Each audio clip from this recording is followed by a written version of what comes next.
warahmatullahi wabarakatuh. Salam sehat semuanya. Bagaimana kabar kalian? Baik-baik saja kan? Oh ya, perkenalkan, nama saya Naila Rahma Saputra dari SD PPI Bandung. Kali ini saya akan bercerita tentang Batu Menangis. Penulisnya adalah Putri Novia. Penerbitnya adalah Merah Putih Perkasa. Penasaran dengan ceritanya? Yuk simak cerita saya ya. Alkisah. Di sebuah bukit yang jauh dari desa, tinggallah seorang janda tua miskin dan anaknya yang bernama Darmi. Ayah Darmi telah meninggal. Karena ayah Darmi telah meninggal, kehidupan mereka jadi susah. Dan ayah Darmi tidak memberikan sedikit pun harta warisan. Untuk memenuhi kebutuhan keluarga, Ibu Darmi bekerja di sawah atau di ladang orang lain. Sedangkan Darmi adalah gadis yang sangat manja. Semua permintaannya harus dikabulkan. Selain manja, Darmi juga seorang anak yang pemalas. Setiap hari kerjanya hanya bersolek dan mempercantik dirinya di depan cermin. Setiap kali Ibu Darmi ingin pergi ke sawah, Ibu Darmi selalu mengajak Darmi untuk membantunya di sawah. Nak, ayo ikut ibu ke pasar. Hah, aku tidak mau ikut ibu ke sawah. Sawah itu panas, lagi pula nanti kulit dan kukuku jadi kotor terkena lumpur. Tapi nak, apakah kamu tidak kasihan melihat ibu? Hah, tidak. Biar ibu saja yang sudah tua itu bekerja di sawah. Begitulah tidak akan ada laki-laki yang mau lagi dengan ibu. Begitulah jawaban Darmi setiap Ibu Darmi mengajaknya untuk membantunya di sawah. Ketika Ibu Darmi pulang, Darmi selalu meminta uang upah itu untuk dibelikan alat kecantikan yang baru. Ibu, mana uang upahnya? Aku ingin membeli alat kecantikan baru. Jangan nak, uang upah ini untuk makan kita hari ini. Tapi Bu, bedakku habis. Aku harus membelinya yang baru. Kamu ini memang anak yang tidak tahu diri. Tahunya hanya menghabiskan uang, tapi tidak mau bekerja.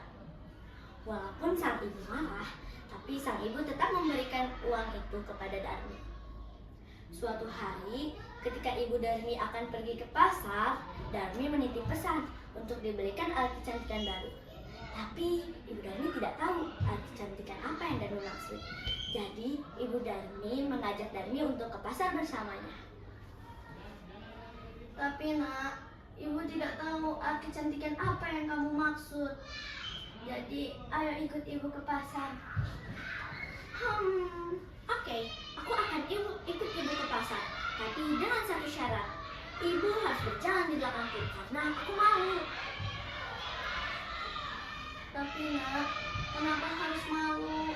Bukankah aku ini ibu kandungmu? Ibu, harusnya ibu berkaca. Lihat penampilan ibu yang kotor dan lusuh itu. Aku tidak mau punya ibu yang berantakan sepertimu. Dengan berat hati, sang ibu menuruti permintaan sang anak. Di jalan, Darmi bertemu dengan teman Darmi. Hei Darmi, hendak pergi kemana kamu? Aku hendak pergi ke pasar. Lantas, siapa di belakangmu itu? Apakah dia ibumu? Ibuku? Tentu saja bukan. Dia hanya pembantuku. Lalu ke sana di sambar petir, sang ibu mendengar perkataan anaknya. Sang ibu sangat sedih. Namun, sang ibu tetap diam. 1-2 kali, sang ibu masih bisa menahan rasa sakit itu. Tapi berkali-kali, sang ibu sudah tidak kuat dan memilih untuk berhenti di tepi jalan. Darmi pun bingung keheranan. Ibu, kenapa ibu berhenti? Ayo cepat ke pasar. Namun, sang ibu tetap tidak menjawab. Mulutnya kumat kamit, mengenadahkan tangannya sambil berdoa. Ya Tuhan, ampunilah hambamu yang lemah ini ya Tuhan. Hamba sudah tidak kuat mendengar perkataan putri hamba yang durhaka ya Tuhan.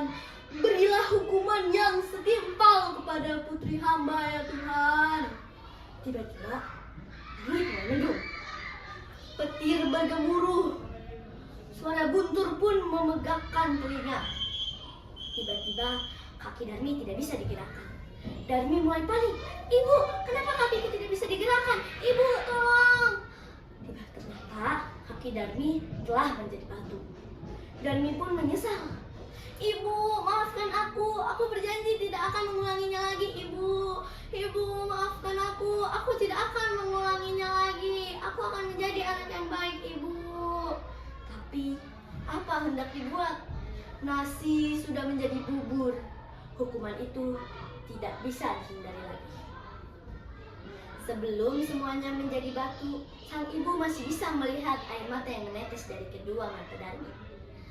Hingga Darmi menjadi batu pun air mata itu masih mengalir. Hingga kini batu itu dinamakan batu menangis. Kalian bisa temui batu menangis ini di Kalimantan Barat ya teman-teman.